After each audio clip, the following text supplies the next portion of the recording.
اسی طرح سے 9ویں چیز اس میں یہ ہے کہ بچے ناچ گانے اور میوزک کے شوقین ہوتے ہیں. چھوٹے چھوٹے بچے بھی ہوتے ہیں، میوزک باز پڑوس سے بھی آنے لگے ناچنا شروع کر دیتے ہیں. ماں باپ کو چاہیے کہ وہ بتائیں بیٹا ایسا نہیں کرتے ہیں، اس کو منع کرنا چاہیے. گھر میں ہمارے ٹیلی ویژن ہو اور میوزک چلتی رہے اور باپ خود گانے سنتا ہے اور ماں بھی جو ہے کھانا پکاتے پکاتے جو موبائل کے اندر میوزک سنتی ہے، بچے وہ سنیں گے، بچوں کی زندگی میں وہ چیز آئے گی. گھر میں میوزک نہیں ہونا چاہیے.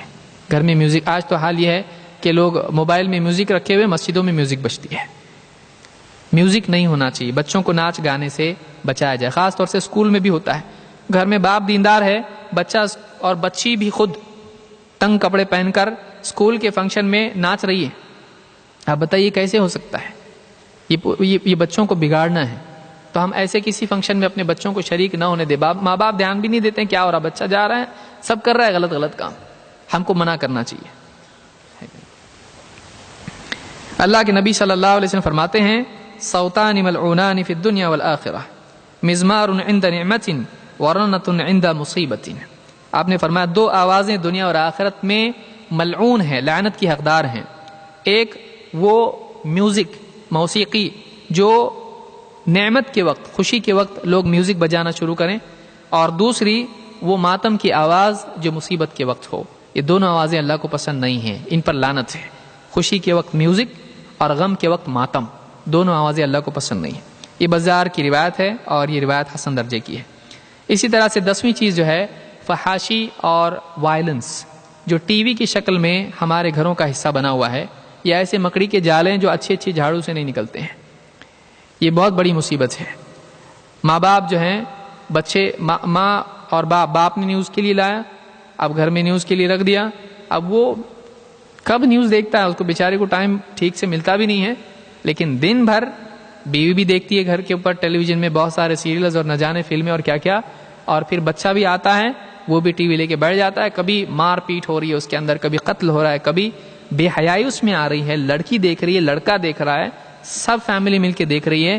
ان کے مزاج میں بے حیائی اور اگریشن اور وائلنس کیسے نہیں پیدا ہوگا کیونکہ جو بچہ دیکھتا ہے وہ آڈیو ویژول ایفیکٹ آدمی کے ذہن کو بہت متاثر کرتا ہے.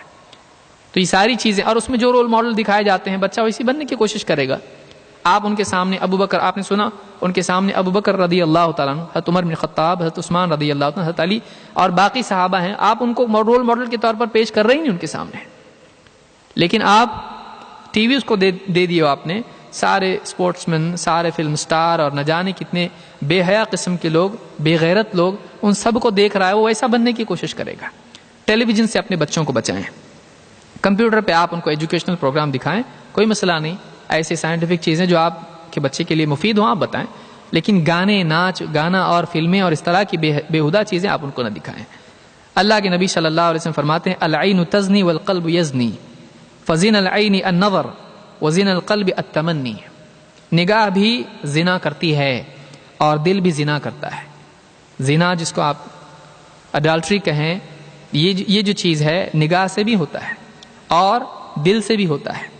اور آنکھوں کا زنا دیکھنا ہے، گندی چیزوں کو دیکھنا ہے، اور دل کا زنا ان گندی اور بے حیائی کی چیزوں کی تمنا کرنا ہے. ظاہر باتیں، غلط باتیں دیکھ کر اس کی تمنا پیدا ہوگی، اس لیے کہ دل نگاہ کے تابع ہوتا ہے. لہٰذا آپ بچوں کے دل کی حفاظت کرنا چاہتے ہیں تو آپ ان کی نگاہوں کی حفاظت کریں. اپنے گھر کو گندی چیزوں سے آپ پاک رکھیں. یہ چیزیں بچوں کے سلسلے میں بری باتیں ہیں جس سے پاک کرنا چاہیے. اسی طرح سے اختصار سے کچھ اور باتیں میں بتاؤں گا. ایک تربیت بچے کی کریں گے اگر ہم، تو کن چیزوں کو یاد رکھنا چاہیے؟ جو لوگ تربیت کرتے ہیں ان کو کن چیزوں کا لحاظ کرنا چاہیے؟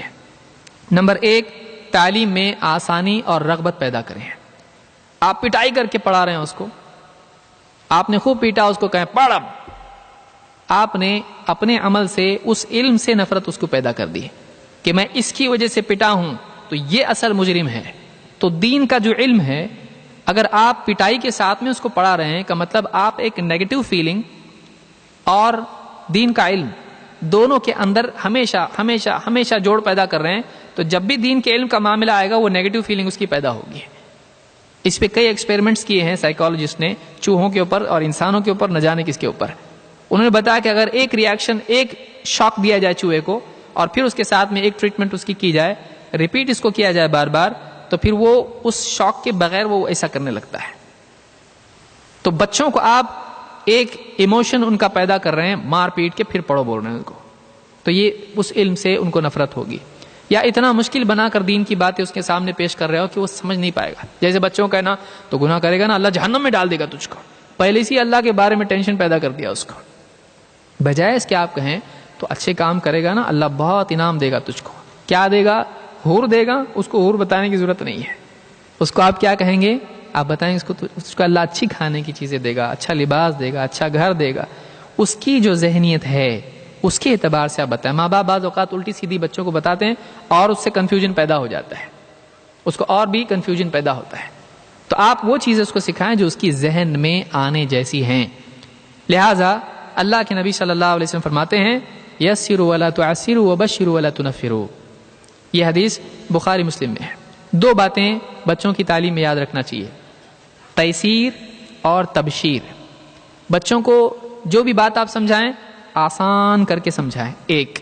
دو, ایسے انداز میں سمجھائیں کہ اس کا دل اس کی طرف اٹریکٹ ہو, اس کو رغبت ہو, اس کو نفرت نہیں بلکہ اس کو رغبت ہو. اسی لیے اللہ کے نبی صلی اللہ علیہ وسلم فرماتے ہیں علموا ویسروا ولا تعسروا.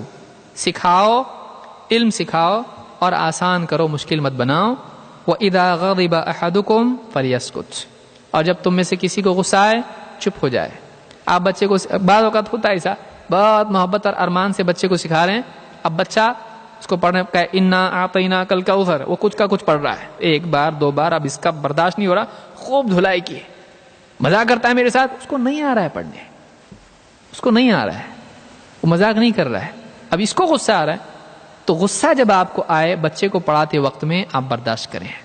یہ اصول یہاں پر تعلیم کے سلسلے میں ہے کہ معلم کو صبر والا ہونا چاہیے.